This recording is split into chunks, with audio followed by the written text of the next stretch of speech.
నీ అధికారం నీకు కొమ్ములు చేస్తుందేమో, ఇరిసి కూర్చోబెడతాడేమో అనుకుంటున్నావు. జీరో చేసుకుంటే కానీ ఆయన వాడుకోడు. మనల్ని మనం తగ్గించుకుంటే కానీ ఆయన వాడుకోడు. బైబిల్ స్టేట్మెంట్ చాలా డైరెక్ట్ స్టేట్మెంట్లు ఉన్నాయి. ఎవడు తనను తాను తగ్గించుకుంటాడో ఆడనే ఇచ్చేస్తాను. నిన్ను నువ్వు ప్లాన్ చేసుకుని నాకన్నా బాగా దేవుడికి ఎవడు ఉపయోగపడతాడు అనుకుంటే దేవుడు అంటే నువ్వు ఉపయోగపడవు అబ్బాయి అంటాడు. గుర్తుపెట్టు. నువ్వు చెప్పడమే దేవుడి సర్టిఫికేట్, నువ్వివ్వడమే దేవుడి సర్టిఫికేట్. దేవుని సంకల్పానికి నీ జ్ఞానం కాదు, నీ చదువు కాదు, ఇవన్నీ కాదు, మాట ఎండం కావాలి. అందుకే మోసేకి నోటి మాంద్యం వచ్చిందట. తన మాటల్లో నేర్పరితనం నేర్పించిన దేవుడే నీ మాటలు కొంచెం పద్ధతిగా ఉండాలని కూడా చెప్పాడట. అప్పుడు అన్నాడు, ప్రభువా నత్తివాడినైనా నన్ను నువ్వు ఎలా వాడుకుంటావు, నా వల్ల ప్రభువా. మా అన్నయ్య బాగా మాట్లాడతాడు అన్నాడు. మా అన్నయ్య ఎవరు? అహరోన్ గారు బాగా మాట్లాడతారు ప్రభు అంటే దేవుడు అన్నాడు, నాకు కావాల్సిన న్యూస్ లీడర్లు కాదు, వారియర్స్ కావాలి. వారియర్స్. పదాలు బాగా మాట్లాడేవాడు కాదు, సంస్కృత పదాలు ఉచ్చరించేవాడు కాదు, డిక్షనరీ నాలెడ్జ్ ఉపయోగించేవాడు కాదు, మాటినేవాడు కావాలి. మోసే నాకు తెలిసి ఎవరిని వాడుకోవాలి రా. చదువు ఎవరికుందో నువ్వు చెప్పాల్సిన అవసరం లేదు. నాకు ఎవరిని వాడుకోవాలి నువ్వు చెప్పాల్సిన అవసరం లేదు. మోసే నాకు తెలుసు ఎవరిని ఎలా వాడుకోవాలి నాకు తెలుసు. రా మోసే. మీ అన్నయ్యకి అధికారం ఇస్తే ఏం చేస్తాడు చెప్పిన? దోణ చేస్తాడు. మీ అన్నయ్య దోణ్ణి చేయలేదా? 40 రోజులు కనబడకపోతే అన్ఫిట్. మీ అన్నయ్య అన్ఫిట్ ఎందుకు చెప్పిన? మీ అన్నయ్య 40 రోజులు నడిపించలేకపోతే 40 రోజులు. నాకు తెలుసు ఎవడేం చేస్తాడో, ఎవడెలా నడిపిస్తాడో, ఎవడెలా ఉంటాడో నాకు తెలుసు. నేను పిలుస్తున్నానంటే భవిష్యత్తు తిరిగిన దేవుడిని నేను పిలుస్తున్నాను. రా. నత్తోడినైనా, గట్టోడినైనా, సుత్తోడినైనా, కుంటోడినైనా, ఎవరినైనా, ఆరోగ్యమైన, ఆయుసైనా, కీడైనా, మేలైనా, సావైనా, జీవమైనా జరిగించేవాడు నేను. రా. మోసేని తీసుకొచ్చాడు, నిలబెట్టాడు. తప్పక ఒప్పక ఎటు ఏ సమాధానం చెప్పుకోలేక మోసే నిలబడి వస్తున్నాను ప్రభువా అని వచ్చాడు. ఆ వచ్చిన తర్వాత చరిత్ర మళ్ళీ స్టార్ట్ అయింది. ఆ 430 సంవత్సరాల చరిత్ర స్టార్ట్ అయితే ఏం జరిగిందని తెలియజేసి 5 పుస్తకాలు చెప్పండి. పంచగ్రంథాలు అంటారు కదా, పంచగ్రంథాలు. అదే ఆది కాండం నుండి చెప్పండి ద్వితీయోపదేశం. అర్థమవుతుందా? Overall view. మర్చిపోయాను, కరెంట్ పోతుంది కదా. లాస్ట్ వీక్ మనం అనౌన్స్మెంట్ చేసినప్పుడు సుమారు 3-4 స్పందించారు. మనకి ఎంత కేవీ అవుతుందో దాన్ని అంచనా వేయడానికి ఈ వారం మనకు ఖాళీ లెక్క వేయలేకపోయాం. విదేశాల నుంచి 2 స్వదేశంలో ఉన్న సిస్టర్ గారు, వీళ్ళ 3 స్పందించారు. వీళ్ళ 3ని కలిపి ఒక మంచి జనరేటర్ మనం తీసుకోవాలనుకున్నాం. జనరేటర్ ఏదైతే ఉందో మనం ఎక్కడ క్యారీ చేసినా మనకు ఉపయోగపడేలా తీసుకోవాలనుకుంటున్నాం. దాని మీద మాకు అవగాహన లేదు. దీన్ని అంచనా వేసే వాళ్ళు ఎవరైనా ఉంటే మాకు చెప్పండి, ఓకేనా? మేము సిగ్గుపడనక్కర్లేని పనివారిగా సేవ చేస్తామని నన్ను గుర్తేండి చెప్పిన. వీళ్ళ 3 మాకు ఇస్తా అన్నప్పుడు ఆ డబ్బులు అక్కడ తీసుకుని, ఈ డబ్బులు వీళ్ళు తీసుకుని, ఈ కొన్నది వీళ్ళకి జీవించి, ఆ కొన్నది వాళ్ళకి జీవించవచ్చు. మేము జీవించలేము. 1,00,000 2 లక్షలు అవుతాయని చెప్పలేము. కానీ గుర్తుపెట్టుకోండి, వీళ్ళకి ఆ జనరేటర్ జీవించి వాళ్ళకి ఆ జనరేటర్ జీవిస్తే జీవించలేమా? పులిపేట మీద నిలబడి నేను చెప్తున్నాను, ఇది నాణ్యమైన సేవ. కాబట్టి ఎవరైనా సహకరించాలనుకుంటే సహకరించండి. లాస్ట్ వీక్ మనం కొందాం వీలైతే. తప్పలేం కొట్టకండి, జనరేటర్ కొందాం. సరే, ఏదేమైనా 5 గ్రంథాలు. ఈ 5 గ్రంథాల దగ్గర ఆగింది. 5 గ్రంథాలు ఏం జరిగిందో మనకు తెలుసు. ఐగుప్తు నుంచి వచ్చిన తర్వాత 5 గ్రంథాలు రాశారు. చివరి గ్రంథం వచ్చేసరికి మోసే పిలిచాడు. ఓ లుక్కే చూశాడు. ఎలా ఉంది వాగ్దాన భూభాగం? అదిరిపోయింది ప్రభువా, బాగుంది కదా, నువ్వు వెళ్ళవు అన్నాడు. యా ప్రభువా అని అడగలేదు. ఎందుకు ప్రభువా అని అడగలేదు. అడగడు, ఎందుకంటే మాటినేవాడు తిరిగి ప్రశ్నలు వేయడు. ఏం చేసినా మంచిగా చేస్తాడు. వెళ్ళవంతే. అదే అరణ్య ప్రాంతాల, అదే పర్వత ప్రాంతాల మీద మోసే ఎక్కడ చనిపోయాడు మనకు తెలియదు, ఎలా ఉన్నాడో మనకు తెలియదు. ఆయన బాడీ ఇప్పటికెక్కడుందో సరి అయిన జాగ్రఫికల్ ఎవిడెన్స్ లేదు. ఎందుకంటే మోసే అంటే ఇశ్రాయేలుకి పిచ్చి. పుణ్యక్షేత్రం చేస్తాడనుకున్నాడు ఏమో దేవుడు, ఏమో. అందుకే ఆయన బాడీని దాచాడు. ఇప్పుడు మర్మగర్భంగా ఉండిపోయింది. ఇది మోసే శరీరం అని కొంతమంది అంటారు, ఇది మోసే శరీరం అని కొంతమంది అంటారు, లేదా ఇక్కడే చనిపోయిన కొంతమంది అంటారు. కానీ ఎక్కడ ఉన్నాడు ఇప్పటికే తెలియదు. నా పాస్పోర్ట్ అయితే నేను గుర్తుపడుతున్నాను. అన్నలు గారు మేము అందరం కలిసి ఫస్ట్ విజిటింగ్ ఏరియా ఏంటి చెప్పిన, ఆ సేనాయ పర్వతం దగ్గరికి వెళ్ళిపోవాలండి. నా లైఫ్లో నా గోల్ అది. ఎప్పటికీ సేనాయ పర్వతం మీదకి వెహికల్స్ వెళ్తాయంట. ఇజ్రాయెల్ ఉన్న నాకు ఫోన్ చేస్తారు, వెహికల్ వెళ్తే ఏముంది మజా, ఎక్కాలి కొండ. ఆ పైకి వెళ్ళేసరికి అప్పుడు మాట్లాడాలి. అప్పుడు తెలుస్తుంది మోసే గుండె చాలా గట్టి గుండె అని. అర్థమవుదా? అప్పుడు దేవుడు టాక్స్ ఆ పైకెక్కి కొన్ని మీటర్లు కొండెక్కి అక్కడ మాట్లాడితే 40 రోజులు దేవుడితో మాట్లాడట. ఆ గుండేటో నీకు అర్థం కాలంటే నువ్వు ఎక్కువ కాలేజ్కి వెళ్తే ఏం తెలుస్తుంది. అక్కడికి వెళ్ళిన తర్వాత నిలబడిన తర్వాత మోసే యొక్క ఆ భావాలు మనకు కనబడతాయి. అక్కడ ఆ 10 ఆజ్ఞలు చదువుకున్నప్పుడు నేను అనుకుంటానండి, ఆ కొండ మీద నిలబడి ఆ 10 ఆజ్ఞలు చదువుతున్నప్పుడు ఆ ఫీలింగ్ ఎలా ఉంటుందో ఒకసారి మీరు ఊహించండి. మోసే గారు వెళ్ళిపోయారు, దేవుడు మళ్ళీ మరొకరు రెడీ చేశారు. ఒకరు వెళ్ళిపోతే ఆ పని ఆపేసుకునే శాతగాని దేవుడు కాదు ఆయన. మరొకరు రెడీలో పెడతాడు. ఎక్కడ పెడతాడు? ఆడు కూడానే ఉంటాడు, మనకు తెలియదు, కానీ రెడీ అవుతాడు. ఈడు ఇక్కడే ఉంటాడు, మనకు తెలియదు, కానీ ఆల్రెడీ దేవుడు వాడిని ప్రిపేర్ చేస్తాడు. ఎవడబ్బా ప్రిపేర్ చేసేది? ఎవరిని ప్రిపేర్ చేస్తున్నా? ఎవరు ఎక్స్పెక్ట్ చేయలేరు కూడా. మోసే వెనకాల దుప్పళ్ళు మోసి, మోసే వెనకాల కర్రలు మోసి, మోసే వెనకాల చేతి కర్రలు మోసి, మోసే వెనకాల మోసే చెప్తున్న ప్రతి పని చేసి అక్కడ పో అంటే అక్కడికి పోయి, ఇక్కడ పో అంటే ఎక్కడికి పోయి, ఎక్కడ కూర్చుంటే ఎక్కడ కూర్చుంటే మోసే కొండ మీద కూర్చుని 40 రోజులు దేవుడితో మాట్లాడుతుంటే కొండ చివరన కూర్చొని ప్రజల్ని కంట్రోల్ చేస్తున్న కుర్రోడు ఉన్నాడు. ఆ కుర్రోడు పేరు యెహోషువ. ఎంత బాగున్నాడు చెప్పండి. అదిగో వాళ్ళ లాయల్టీ బలి ఉంటుందండి వాళ్ళిద్దరిది. ఆయన నవ్వుతే ఈయన నవ్వుతాడు, ఆయన ఏడుస్తే ఈయన ఏడుస్తాడు, ఆయన బాధపడితే ఈయన బాధపడతాడు, ఆయన పరిగెడతాడు, ఆయన ఆగితే ఈయన ఆగుతాడు, కూర్చోరంటే కూర్చుంటాడు, లెగమంటే లెగుస్తాడు, ఏది చేయమంటే చేస్తాడు. Very beautiful loyalty. అదిరిపోతే వాళ్ళ లైఫ్ స్టైల్ మంచి అవుతుంది. మోసే పక్కన ఉన్నాడు. మోసే చెప్పాడు, ఏమన్నా నా తర్వాత నువ్వే నాయకుడు అని. చనిపోయే ముందు రోజు వరకు దేవుడు చెప్పమనేంత వరకు మోసేకే తెలీదు నా తర్వాత నువ్వే అని. దేవుడు ఎవరిని వాడుకుంటాడంటే మళ్ళీ చెప్తున్నాను, మాట ఆదామును పక్కన పెట్టాడు, మాట విన్న నోవహును ముందెట్టాడు. మాట విన్న కయ్యేను గారిని పక్కన పెట్టాడు, మాట వినే నోవహును ముందుకు తీసుకొచ్చాడు. మాట వినే అబ్రహాముని మీద పెట్టుకున్నాడు, మాట వినే వాళ్ళ తరి మీద తీసుకొచ్చాడు, మాట వినే మోసేని తీసుకొచ్చాడు. అహరోను ఉన్నాడు, మోసే కొడుకులు ఉన్నాడు, మోసే అన్ని కొడుకులు ఉన్నారు, బాబాయ్ గారు అబ్బాయిలు ఉన్నారు. ఎవరికి కావాలి? ఈ బీరకాయ పీసులు చుట్టాలందరూ. మాటినేవాడు కావాలి. నేను ఎప్పుడో చెప్పాను, తగలడిపోయింది ఆ మెసేజ్. అది ఎవడండి వీడు ఏదికి మీద అడావుడిగా తిరుగుతున్నారంటే అయ్యగారు బామ్మర్ది అన్నారంట. అయ్యగారు బామ్మర్ది అయితే ఏదికి మీద తిరిగేస్తాడా? ఎవడండి వీడు అడావుడిగా తిరుగుతున్నట్టు? అయ్యగారు బామ్మర్ది, అమ్మగారు చుట్టం, పట్టం, బీరకాయ పీసు. నీ బొంద అని అడుగుతున్నాను. మీ చుట్టం ఎవరికి కావాలి? సంఘం. ఇది రాజకీయమా? రాజకీయ ఎజెండా చూపించడానికి ఇది సంఘం. మాటినేవాడు కావాలి. ఇటు అయ్యగారు బామ్మర్ది గారిని ఏదికి మీద పిల్లరంటే పిల్లరు, దిక్కులు గారు చెప్పుకోమని పిల్లరు. అదే ప్రెసిడెంట్ గారినే పిల్లరు, ప్రెసిడెంట్ గారి కంట పెట్టి పిల్లరు. ఎవరిని పిలుస్తారు? మాటినే వాడినే పిలుస్తారు, వాక్యానికి లోబడే వాడినే పిలుస్తారు. పిలవకపోతే మీ సంగతి చూడు. ఏ సంగతి చూస్తావు? మమ్మల్ని ఏం చేస్తావు? నిన్ను నన్ను చూసేవాడు పైన నువ్వేం చేస్తావు? ఏదన్నా కాని మాట ఏదైనా గద్దిస్తే ఈరోజు వార్నింగ్ లేడు చెప్పిన మీ సంగతి చూస్తాను. ఏం చూస్తారని అడుగుతున్నాను. ఏం చూస్తారు? ఆయన సెలవు లేకుండా తల వెంట కూడా ఇవ్వదు. నువ్వు ఇస్తే వచ్చింది కాదు ఈ గౌరవం, నువ్వు తీస్తే పోయేది కాదు ఈ గౌరవం. దేవుడిచ్చిన గౌరవం ఇది. నీ బంద నువ్వేం చేయగలవు? నువ్వేం చేస్తావు? ఇప్పుడు మోసే దేవుడు ఎంపిక చేస్తాడు. మోసే తర్వాత దేవుడు యెహోషువని ఎంపిక చేస్తాడు. యెహోషువకి మోసేకి సేమ్ క్వాలిటీస్ ఉన్నాయంటే ఉన్నాయి. మోసే ఎర్ర సముద్రం పాయలు చేశాడు, యెహోషువ యొర్దాన్ని పాయలు చేశాడు. సేమ్. మోసే ప్రార్థన చేస్తే ఎర్ర సముద్రం పాయలైపోయింది, యెహోషువ ప్రార్థన చేస్తే యెరికో గోడలు కూలిపోయాయి. Same warrior. మోసే జీవితాన్ని మీరు చూడండి. ఆయన ఎర్ర సముద్రం పాయలు చేస్తే ఈయన యొర్దాను పాయలు చేశాడు. ఆయన ఎర్ర సముద్రం ముందు నిలబడి ప్రార్థన చేస్తే ఈయన యెరికో గోడలు కూల్చేశాడు.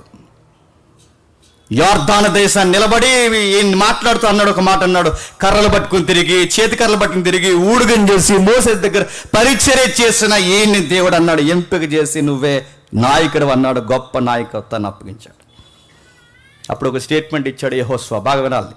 పాత నిబంధన అంటే ఏంటో. యెహోషువ ఒక స్టేట్మెంట్ ఇచ్చాడు. ఏమన్నా తెలుసా?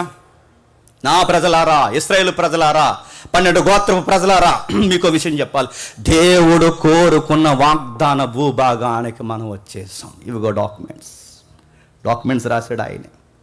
ఇప్పటికీ ఇశ్రాయేలీల యొక్క భూభాగాల్లో ఉన్న డాక్యుమెంట్స్ ఎవరు రాసినవి చెప్పనా? యెహోషువ రాసినవే. పురాతనమైన డాక్యుమెంట్లు. ఇలా ఉంటుందండి చరిత్ర. రూబేను గోత్రికులు ఆ సైడ్ ఉండండి, బెన్యామీను గోత్రికులు ఈ సైడ్ ఉండండి. అవే డాక్యుమెంట్స్ రాసి ఆ మాటే ఆ రోజుల్లో వాళ్ళకి శిలా శాసనం. యెహోషువ ద్వారా దేవుడు మాట్లాడించి ఏ గోత్రాలు ఎక్కడ ఉండాలి, మీ డ్రైనేజీ వ్యవస్థ ఏంటి, మీ డ్రైనేజీ వ్యవస్థ ఏంటి, మీ సౌకర్యాలు ఎక్కడి వరకు ఉండాలి, మీ సౌకర్యాలు ఎక్కడ ఉంటాయి. లా ఇచ్చాడు, సివిల్ లా ఇచ్చాడు, ట్రెడిషనల్ లా ఇచ్చాడు, లా నేర్పించాడు వాళ్ళకి. God's law, civil law, traditional law, అది పాత నిబంధన తెలుసు కదా, తెలిసినా తెలియకపోతే తెలిసినట్టే. గాడ్స్ లా అంటే దైవికమైన చట్టాలు, సివిల్ లా అంటే ఎవడ సరిహద్దులు ఎక్కడి వరకు ఉండాలి, ఇది సివిల్ లా. నైతిక విలువలతో కూడిన సాంప్రదాయ ట్రెడిషనల్ అంటే ఏ బట్టలు వేసుకోవాలి, ఏ సైజ్ వేసుకోవాలి, ఏం తినాలి, కొన్ని పక్షులు తినకూడదు, కొన్ని పక్షులు తినాలి, కొన్ని జంతువులు తినకూడదు, కొన్ని జంతువులు తినాలి, ఎలాంటి బట్టలు వేసుకోవాలి, ఆడది ఎలా రెడీ అవ్వాలి, మగవాడు ఎలా రావాలి, మగవాడు ఆడదానిలా రెడీ అవ్వకూడదు, ఆడడు మగవాళ్ళ రెడీ అవ్వకూడదు, పచ్చబొట్లు వేసుకోకూడదు, తొక్క తీసేస్తా అన్నాడు ఆ రోజు. ఇది ట్రెడిషనల్ లా. ఈ ట్రెడిషనల్ లా అంతా చూపించాడు, మొత్తం నేర్పించిన తర్వాత మనకు తెలుసు.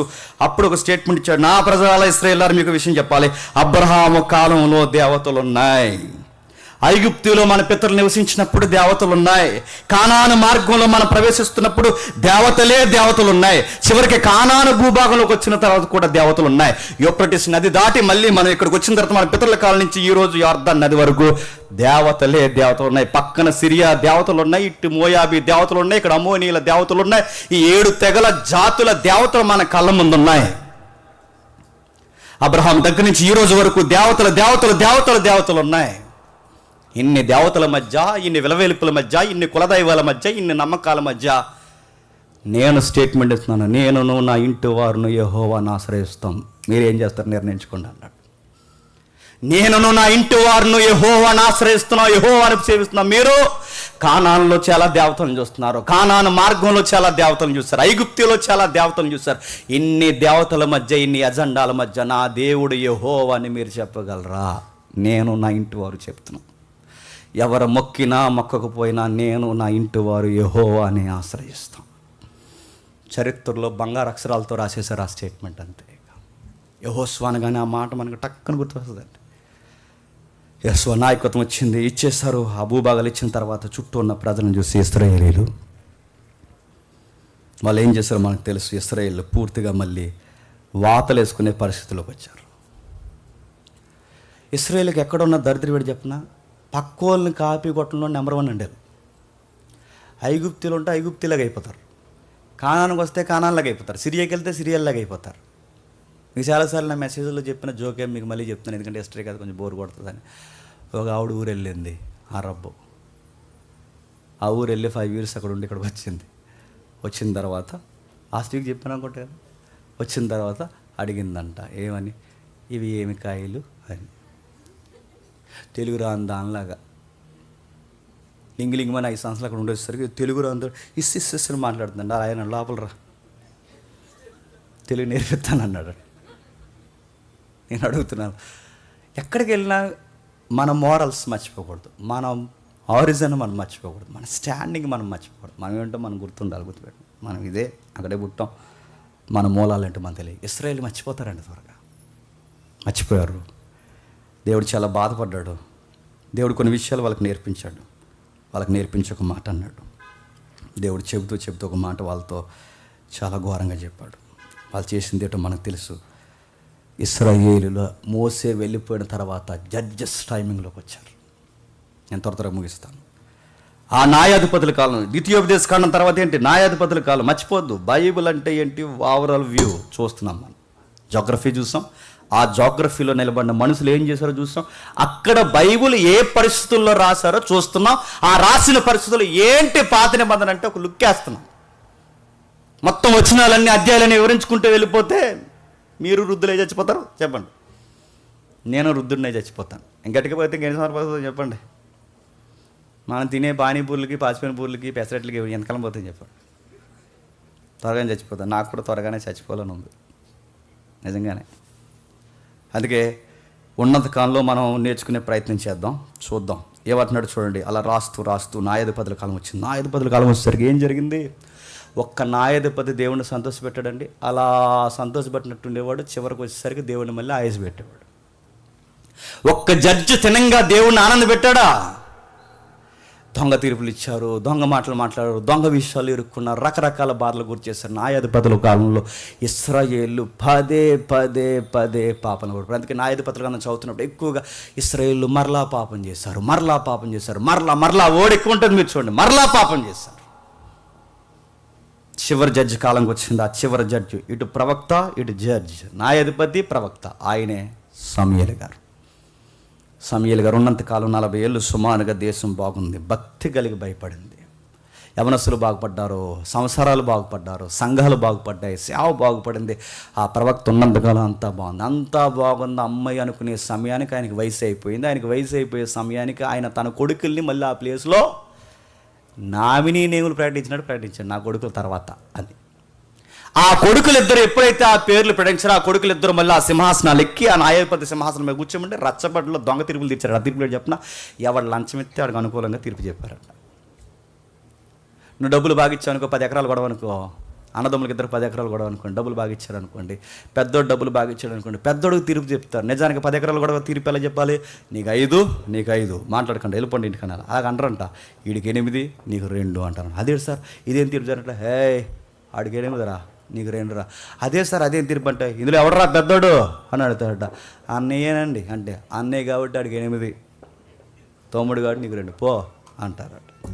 ఈ అదవ తీర్పులు, ఇలాంటి తీర్పులను ఇస్తే, ఇలాంటి దొంగ తీర్పులను ఇస్తే దేశం మాట్లాడుకుంటుందా మాట్లాడుకోదా? ఈ పీడగాళ్ళు పోతే కానీ మళ్ళీ మన దేశం బాగుపడదని బాధపడ్డారట.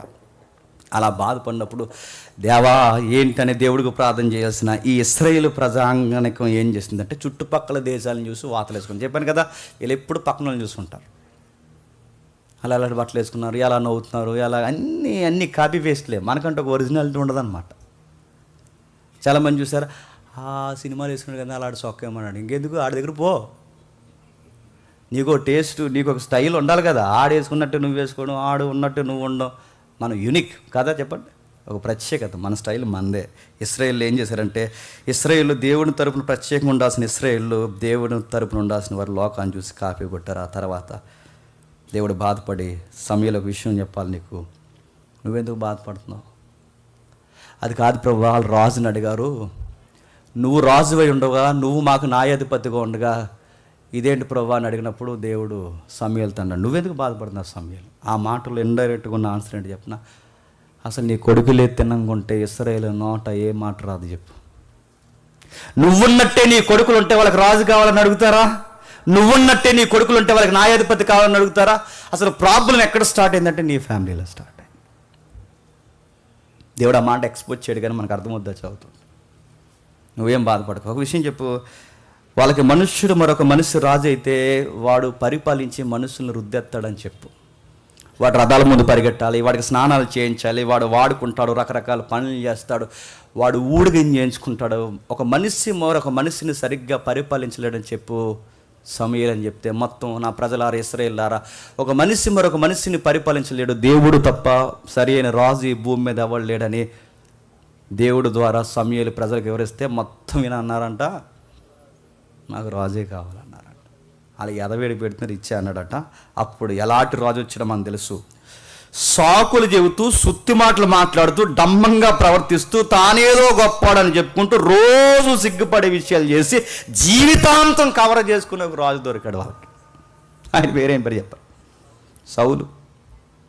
లైఫ్ అంతా సౌలు జీవితం covering covering covering covering covering కాదా సౌలు జీవితం? సుత్తు మాటలు, అప్పటికప్పుడు కవరింగ్ మాటలు, అప్పటికప్పుడు ఏదో ఒకటి. దేవుడు చెప్పాడు, మీకు ఎవడైనా సరే మీకు సరి అయిన నైతిక విలువలు నేర్పించే మనసు ఉందంటే, మొత్తం విన్న తర్వాత మాకు ఆడే కావాలంటే ఎలాంటి వాడు చెప్పిన రోజు డంబం కోసం బతికేవాడిని ఇచ్చాడు. డంబం అండి సౌలుకి. ఆ డంబం తగ్గకూడదు, తనకన్నా ఎవరిని పొగడకూడదు, తనకన్నా ఎవరు గొప్ప కనబడకూడదు. పిరుకోడు, శాతగానోడు, నలుగురు ముందు నిలబడలేనోడు, ఎవరైనా చుట్టాలు వస్తే మిద్ది మీదకి దాక్కుండే ఇంత బలహీనుడు, చూడ్డానికి ఎత్తుకుంటాడు, చూడ్డానికి లాంగ్ హెయిర్, చూస్తే అరే భలే వందర కట్టవుట్ అనుకునే మనిషికి గుండె ధైర్యం లేనోడికి దేవుడు గుండె ధైర్యం ఇచ్చి మోటివేషన్ ఇచ్చి అన్నీ చేస్తే ఈరోజు సింహాసనం పిచ్చెక్కి 2 సంవత్సరాల్లో మారిపోయాడు. 2 సంవత్సరాలు దావీదుని తరిమాడు, దావీదుని ఏడిపించాడు, దావీదుని లేకుండా చేయాలనుకున్నాడు. ఎందుకంటే ఆయనకి పబ్లిసిటీ పిచ్చి, ఆయనకన్నా ఇంకెవడో బాగుండకూడదు. ఎవడన్నా బాగా కనబడితే ఆ కళ్ళు పచ్చగా అయిపోతాయి. అదో పచ్చకామర్లు జబ్బు ఆయనకి. పచ్చగా ఉండకూడదు ఎవరు. అందుకే చివరికి ఏం చేశాడో తెలుసు, మనకి ఏం చేశాడో, తిరగబడ్డాడు, ఎవరిని కనబడకూడదు అనుకున్నాడు. చివరికి కాపరాలను కాపాడాల్సిన వాడే కాపరాలు చెదరగొట్టే పనులు సౌలు చేస్తున్నాడు. ఆ టైంలో దేవుడు పొలంగొట్ల మీద గొర్రెలు మేపుకునే పాడు గొర్రెలు మేపుకునే ఒక కుర్రోడిని చెప్పండి రెడీ చేస్తున్నాడు. గాడ్స్ ప్లానింగ్ మీకు అర్థమవుతుందో లేదు. మాట వినేవాడు కావాలి. ఆదాము మాట విన్నాడు, వినడం మానేశాడు, పక్కన పెట్టాడు. నోహు మాట విన్నాడు, ముందుకు పెట్టాడు. అబ్రహాం మాట విన్నాడు, ముందుకు పెట్టాడు. ఇస్సాకు మాట విన్నాడు, ముందుకు పెట్టాడు. యాకోబు జీవితం తర్వాత మాట విన్నాడు, ముందుకు పెట్టాడు. యాకోబు కొడుకుల్లో యెహోషువ క్షమించండి యోసేపు మాట విన్నాడు, తీసుకెళ్లి సింహాసనం మీద కూర్చోబెట్టాడు. దేవుని మైండ్ సెట్ మీకు అర్థమవుతుందా? మాట విను చాలంతే. ఆ మాట విని ఆయన చెప్పింది చేస్తే చాలు. ఆ యెహోషువ తర్వాత యెహోషువ మాట విన్నాడు. పక్కన అహరోను ఉన్నారు, అహరోను కొడుకులు ఉన్నారు, మోసేకి 2 కొడుకులు ఉన్నారు. కానీ మాట వినేవాడు కావాలి. యెహోషువ వింటాడు, తీసుకొచ్చి నాయకుడిని చేస్తాడు. ఆ తర్వాత తీసుకొచ్చే న్యాయాధిపతులు ఒక్కడ మాట లేదు, మాట వినే ప్రవక్తను పెట్టుకున్నాడు. ఆ మాట వినే వ్యక్తి సమూయేలు. మాట విన్నాడు, 40 ఏళ్ళు ఉద్ధరించేశాడు. ఇప్పుడు మాట వినేవాడే కావాలి. సౌలుని పెట్టాడు. మాట వింటాడా? తనకు నచ్చిందల్లా చేసేసి చివరికి ఏమంటాడంటే ఇది దేవుడికి నచ్చిందిలే అంటాడు. ఇదో భక్తి. డ్యాన్సులు వేసేస్తున్నారు, అది దావీదు డ్యాన్స్ అన్నారు. మరి దావీదు అలా వేసాడు, వాళ్ళు చూశారు. వాళ్ళు ఎగిరేస్తారు, ఇది దావీదు నిత్యం, సిగ్గులేని నిత్యం అన్నారట. నన్ను అడిగితే వీళ్ళందరికీ హెడ్ మాస్టర్లో దావీదు గారిని తీసుకురావాలండి. చెత్తగొడతాడు, శరతరూపం ఉంటుంది ఆయన దగ్గర.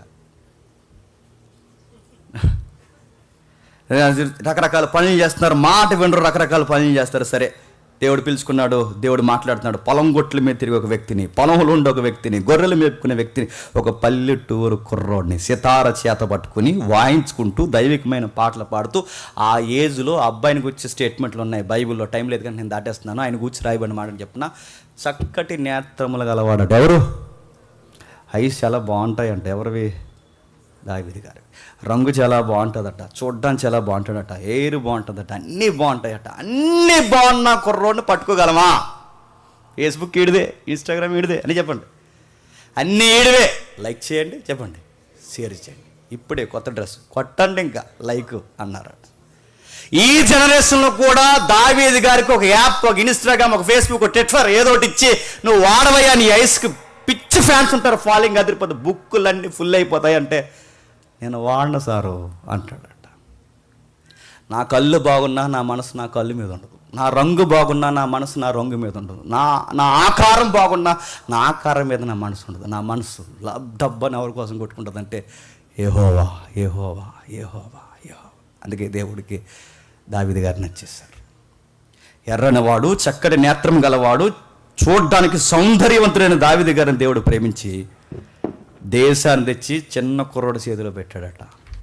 ఎవడో ఫైట్ చేయలేని ఫైట్ ఎవరితో చేయించాడు చెప్పండి?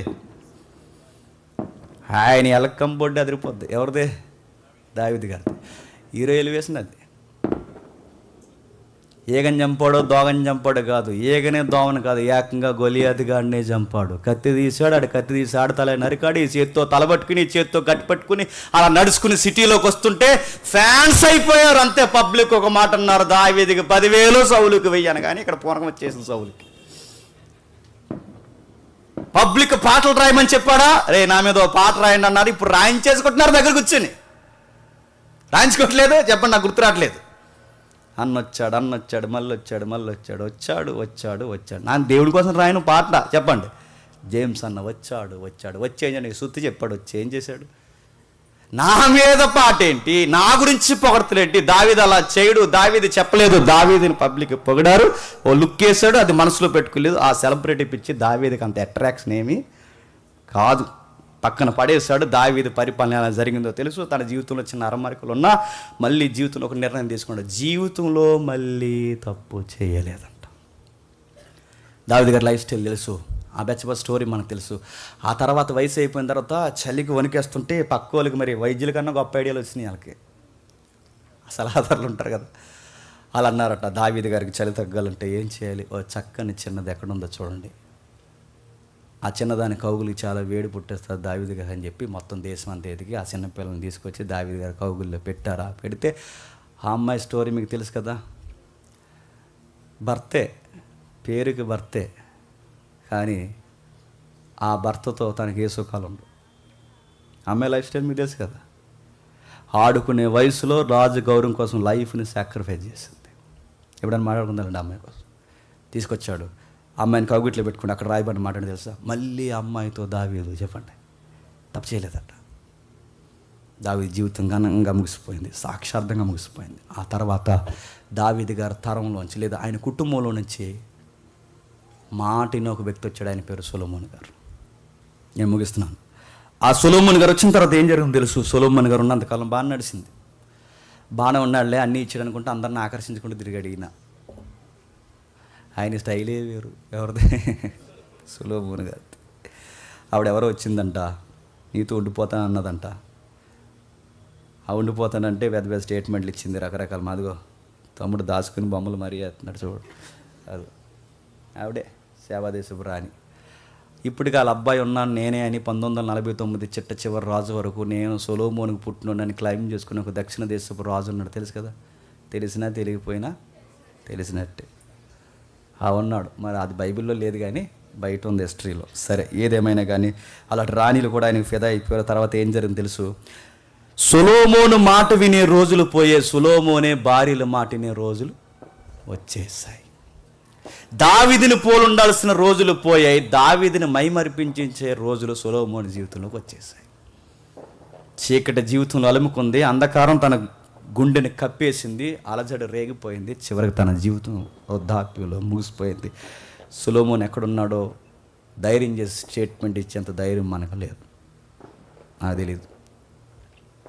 వెళ్ళారని కొంతమంది అంటారు, నిత్యత్వానికి వెళ్ళలేదని కొంతమంది అంటారు. ఏమైందో మనం వెళ్దాం, మనం మాత్రం వెళ్దాం. వెళ్ళినప్పుడు చూద్దాం ఉన్నాడు లేదు. సరే, ఏమైన తర్వాత మనకు తెలుసు. దావీదు వెళ్ళిపోయాడు 40 సంవత్సరాలు, సౌలు వెళ్ళిపోయాడు 40 సంవత్సరాలు. సౌలు, దావీదు, ఇప్పుడు సొలొమోను 40 120 సంవత్సరాలు. ఏదో దేశం కొట్టుకుంటూనే తిట్టుకుంటూనే ఉమ్మడి రాజకీయంతో నడిచింది. ఆ ఉమ్మడి రాజకీయం కాస్త సొలొమోను తర్వాత కొడుకులు పుట్టారు. ఆ కొడుకుల పేర్లు మనకు తెలుసు, రెహబాము, యరాబాము. పనికి మన సన్నాసిగా వెళ్ళిద్దరు. వీళ్ళిద్దరు ఏం చేస్తారు మనకు తెలుసు. రెహబాము, యరాబాము ఏం చేస్తారు? ఇప్పుడు ఈ చరిత్ర మీరు చెప్తున్నప్పుడు ఏ పుస్తకాలు గుర్తురాలు చెప్పండి. పవర్ ఆఫ్ వ్యూలో అది రాజుల గ్రంథంకి వస్తాం. ఎక్కడి నుండి? ఆదికాండం, ద్వితీయోపదేశకాండం, న్యాయాధిపతులు, సమూయేలు గ్రంథం నుంచి ఇప్పుడు రాజుల గ్రంథం నుంచి వృత్తాంతాల్లోకి దిగిపోయాం. ఈ వృత్తాంతాల గ్రంథానికి వచ్చిన తర్వాత ఏం జరిగిందో మనకు తెలుసు. రెహబాము, యరాబాము కాలంలో ఏం జరిగింది, ఏం జరగడం ఏంటి, ఎవరు రాజకీయాలు వాడు చేశాడు. అందరూ ఏపీ తెలంగాణ రాజకీయాల కన్నా ఎక్కువైపోయినాయి. అక్కడ హగ్ చేసుకుంటున్నారట, ముద్దు పెడుతున్నారంట, మిమ్మల్ని మేము మంచిగా ఇలాగే పరిపాలిస్తూ ఉన్నారట. అందుకే చూడండి, ఇప్పుడు రాజకీయాల్లో కొత్త మైమర్పులు ఏంటి చెప్పిన, అందరూ ముద్దెడేసుకుంటున్నారు. ఏటో ఆమెకు ముద్దెడేస్తారు, మూతులో తాతయ్యకి ముద్దెడేస్తారు, ఇలా ఎత్తేసుకుంటారు, తాతయ్యగా హగ్ చేసుకుంటారు, రకరకాలు చేస్తారు. అందరూ హగ్గులు ఇచ్చే వాళ్ళు ఎక్కువైపోయారు. గెలిచేసిన తర్వాత ఎవడో గేడి తీయడు. ఇలా మొత్తం మీద రాజకీయాలు నడిచి ఆ రోజు కూడా ఈ యరొబాము, రెహబాము రాజకీయాలు చేసి చివరికి ఇజ్రాయెల్ దేశాన్ని 2 భూభాగాలకు ఎడగొట్టాడు. ఎడగొట్టిన తర్వాత ఏం జరిగింది మనకు తెలుసు. దక్షిణ భూభాగం, ఉత్తర భూభాగం విడిపోయింది. North, south 2 విడిపోయాయి. ఈ ఉత్తర భూభాగం, దక్షిణ భూభాగం విడిపోతే మళ్ళీ రాజకీయాలు మొదలెట్టారు. ఉత్తర భూభాగంలో వాళ్ళు దక్షిణ భూభాగానికి రాకూడదని, దక్షిణ భూభాగంలో సొలొమోను కట్టించిన మందిరం ఉందిగా, ఆ మందిరం దగ్గరికి రాకూడదని ఉత్తర భూభాగంలో కొత్త బలిపీఠాలు కట్టి, కొత్త మందిరాలు కట్టి, చివరికి తిప్పి దేవుడితో ఉండాల్సిన వీరిని బయలారాధన వైపు తిప్పేశారు. బయలారాధన. ఆ బయలారాధనలో ఒక ఆరాధన పాయింటే యోగా. అక్కడే పుట్టింది. ఆ తర్వాత అవన్నీ చేశారు. ఆ తర్వాత తిరిగిపోయిన తర్వాత ఏం జరిగిందో తెలుసు. ఉత్తర భూభాగం, దక్షిణ భూభాగం విడిపోతే ఉత్తర భూభాగాన్ని దేవుడు మెల్లగా బబులోను చెరకు తీసుకెళ్ళిపోయాడు. ముగించేస్తున్నాను. బబులోను చెరకు తీసుకెళ్ళి అంటే పూర్తిగా ఆ 10 గోత్రాలు ఏవైతున్నో ఆ ఉత్తర భూభాగంలో సుమారు క్రీస్తు పూర్వం 572 అనుకుంటా, నాకు సరే అంతే అన్న, 572లో క్రీస్తు పూర్వం 572లో అధికారికంగా ఉత్తర భూభాగం బబులోను సామ్రాజ్యం చేతులకు వెళ్ళిపోయింది. ఎప్పుడైతే అధికారికంగా బబులోను సామ్రాజ్యం వెళ్ళిపోయిందో అక్కేమో ఇశ్రాయేలు, చెల్లెవరు అనగానే మీకు ఎక్కడ చూడకండి, ఎవరు? యోధా దేశం, దక్షిణ భూభాగం యోధ. అంటే అక్కకి అక్కడ దెబ్బలు పడుతున్నప్పుడు చెల్లి రెడీ అయిపోలేద్దా? చెల్లి ఇంకా రింగిల్ చేస్తుందంట. ఎవరు? యోధ. మీ అక్కకి మొన్న ఈ విమానంతో వచ్చేలా కొట్టారు. అందుకే ప్రవక్తలు ఆ మాటలు ఉపయోగిస్తారు చూస్తారా, మీ అక్కకి బుద్ధి లేదు, చెల్లివైన నువ్వన్నా ఒళ్ళు దగ్గరట్టుగా. అక్క అంటే అక్కడ ఇస్రాయేల్, చెల్లి అంటే మీరు ఎక్కడో ఎవరినో చూడకండి, వీళ్ళిద్దరు. అక్కకు బుద్ధి చెప్పాడు, తర్వాత చెల్లి రెడీ అయిపోవాలి, చెల్లి కూడా అదే పనులు చేసింది. దేవుడు ఏం చేశాడు, మళ్ళీ తీసుకెళ్ళి వీరిని కూడా చెరకు అప్పగించేశాడు. ఎప్పుడైతే వాళ్ళు చెరకు వెళ్ళిపోయారో ఇశ్రాయేలు ఏమో పూర్తిగా బబులోను సారా, వీళ్ళేమో అసూరియన్ సారా, రెండు చెరల వైపు వెళ్ళిపోయినప్పుడు ఏం జరిగిందో మనకు తెలుసు. యూఫ్రటీస్, టైగ్రిస్ నదులు ఆవలకు వీళ్ళని తీసుకుని వెళ్ళిపోయారు. ఐగుప్తీయులు ఎంత శ్రమ గురి చేశారు, అంతకన్నా గొప్ప శ్రమకి వీళ్ళని తీసుకెళ్ళిపోయారు. ఆ తీసుకెళ్ళిపోయిన చెరలో పోయిన వారిని దేవుడు అన్నాడు 70 సంవత్సరాలు ఉంచుతాడు. 70 సంవత్సరాలు. ఎన్ని సంవత్సరాలు? అది ఎవరి ద్వారా ఇచ్చారు స్టేట్మెంట్? ఎవరైనా చెప్పండి. 1000 రూపాయలు గెలుచుకుంటారు. మీ బొందా చెప్పండి. మీరు చెప్పలేరని 1000 రూపాయలు అన్నాను చెప్పండి. అది పాస్టర్ గారు తప్ప ఇంకెవరు చెప్పలేదు. ఎర్మియా. ఎవరు? ఎర్మియా. ఎక్కడ చెప్తాడు ఎర్మియా? ఇంటికి వెళ్ళిన చదవండి. 24 అధ్యాయం ఎర్మియా గ్రంథం 24 అధ్యాయం 9 నుంచి 14 వరకు ఉన్న మొత్తం కథాంశం అంతా అదే. 70 సంవత్సరాలు చెరకిస్తా, ఇశ్రాయేలు నిన్ను ఇదిగో ఇద్దరిని 70 సంవత్సరాలు నడిపిస్తాను. మొత్తం 70 సంవత్సరాలు నడిపిస్తే ఆ 70 సంవత్సరాలు చెరలోకి పోయింది దానియేలు స్నేహితులు. ఇలాంటి గొప్ప గొప్పలు వెళ్ళిపోయారు. ఆ చెరలోకి పోయే ముందు ఏం జరిగిందో తెలియజేసే పుస్తకమే విలాప వాక్యాలు. బాబురావులు ఇవి అర్థమవుతుందో లేదో, మీకు అర్థమైనా అర్థమైపోయినా చెప్పండి. 9:30 అయిపోయింది, అర్థమైనట్టే. అదో కరెంట్ కూడా పోతుంది. వెళ్ళిపోయారు.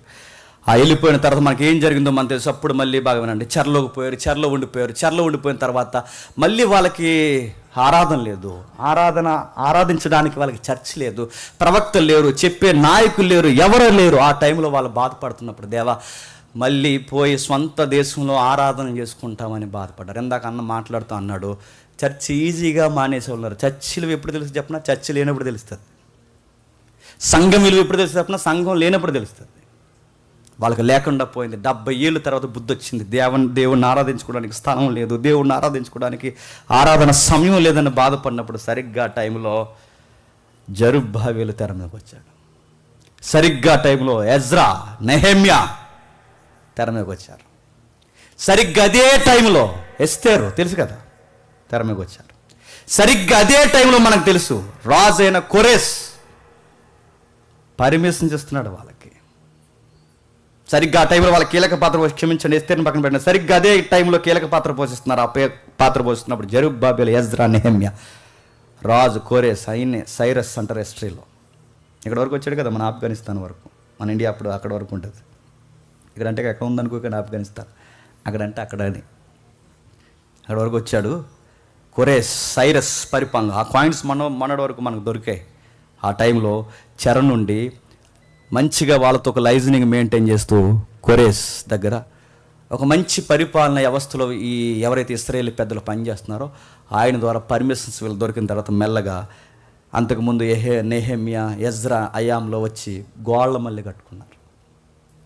మళ్ళీ మందిరాన్ని పునర్నిర్మాణం చేశారు. కోరేస్ టైంకి వచ్చేసరికి మళ్ళీ పాత వైభవాన్ని తీసుకురావాలనుకున్నారు. కానీ విషయం ఏంటి చెప్పిన, చెర నుండి అయితే వచ్చారు కానీ దేవుడు వాళ్ళతో మాట్లాడడం మానేశాడు. నేను ముగించేస్తున్నాను, అయిపోయింది. చెర నుండి వచ్చారు 70 సంవత్సరాల తర్వాత. కానీ 70 సంవత్సరాల తర్వాత వాళ్ళు చెర నుంచి వచ్చిన తర్వాత దేవుడు వాళ్ళతో మాట్లాడడం మానేశాడు. ఎన్ని సంవత్సరాలు మాట్లాడడం మానేశాడంటే 400 సంవత్సరాలు మాట్లాడడం మానేశాడు. ఆ 400 సంవత్సరాల నిశ్శబ్ద కాలమే మలాకి నుండి చెప్పండి మత్తయి వరకున్న మధ్యస్థపు నిశ్శబ్దపు కాలమే 400 సంవత్సరాల నిశ్శబ్ద కాలం. నేను ముగిస్తున్నాను. ఏ ఐగుప్తు నుంచి 400 సంవత్సరాల చరిత్రలోంచి బయటకు వచ్చారో మళ్ళీ తిరిగి మళ్ళీ 400లోనే తిరిగి దేవునికి దూరం అయిపోయి అక్కడే మళ్ళీ నిలబడ్డారు. ఇది పాత నిబంధన. ఈ చెర నుంచి వచ్చిన తర్వాత మేక ఇంకా రకరకాల వ్యక్తులు ముందు వెనక ఎలక ముందు ఏలిన తర్వాత ఏం జరిగిందో వాళ్ళ స్థితిగతులు విస్తరింపజేసి రాసిన పుస్తకాలే ప్రవక్తల పుస్తకాలు అంటారు. ఆ ప్రవక్తల పుస్తకాల్లో చిట్ట చివరి పుస్తకమే మలాకి పుస్తకం. ఆ తర్వాత ఏం జరిగింది? 400 సంవత్సరాలు దేవుడు మాట్లాడటం మానేశాడు. ఇక మాట్లాడడానికి అబ్రహాం లేడు, ఇక మాట్లాడడానికి నాహోహు లేడు, ఇక్కడ మాట్లాడడానికి దావీదు లేడు, మళ్ళీ మాట్లాడడానికి సొలొమోను లేడు, మాట్లాడడానికి సమూయేలు లేడు, మాట్లాడడానికి ప్రవక్తలు లేరు, మాట్లాడడానికి దేవుని మాటినేవాళ్ళు లేరు. మాటినేవాడు కావాలి. ఆ మాట విని దేవుణ్ణి భూమి మీద సంతోషింపజేసే ఒక వ్యక్తి కావాలి. మానవులు ఎవ్వరు లేరు.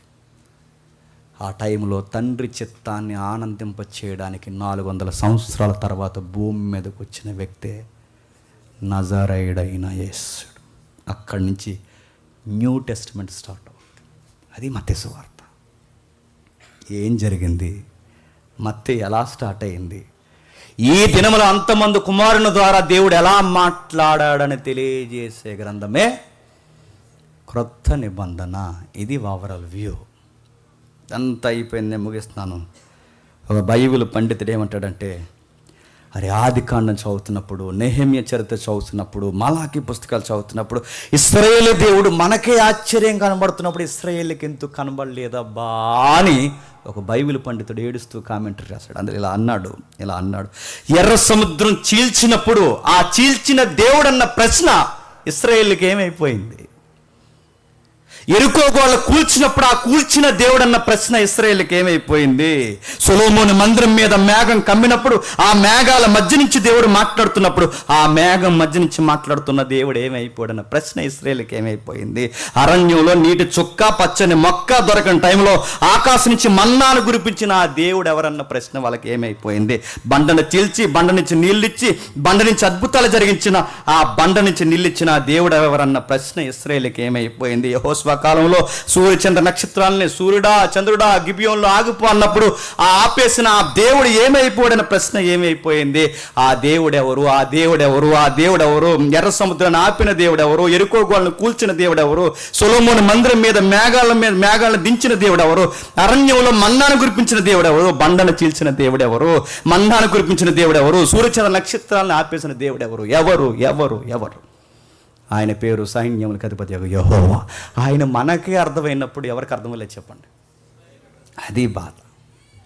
అరే గ్రంథం అక్కడి నుంచి ఇక్కడ వరకు చదువుతుంటే ఆయన పేరు యెహోవా అని మనకి అర్థమవుతుంది, వీళ్ళకి ఎలాగ అర్థం అవ్వలేదు? అందుకే మాట్లాడడం మానేశాడు. ఆయన మాట్లాడడం మానేయడంలో న్యాయం ఉందా లేదు చెప్పండి? బండను చేసి సముద్రాన్ని చీల్చి మన్నాను కురిపించి ఇన్ని అద్భుతాలు మీ కాళ్ళ దగ్గర పెడితే నా విలువ తెలియనప్పుడు మీతో నేను ఎందుకు మాట్లాడాలరా అని మాట్లాడటం మానేశాడు.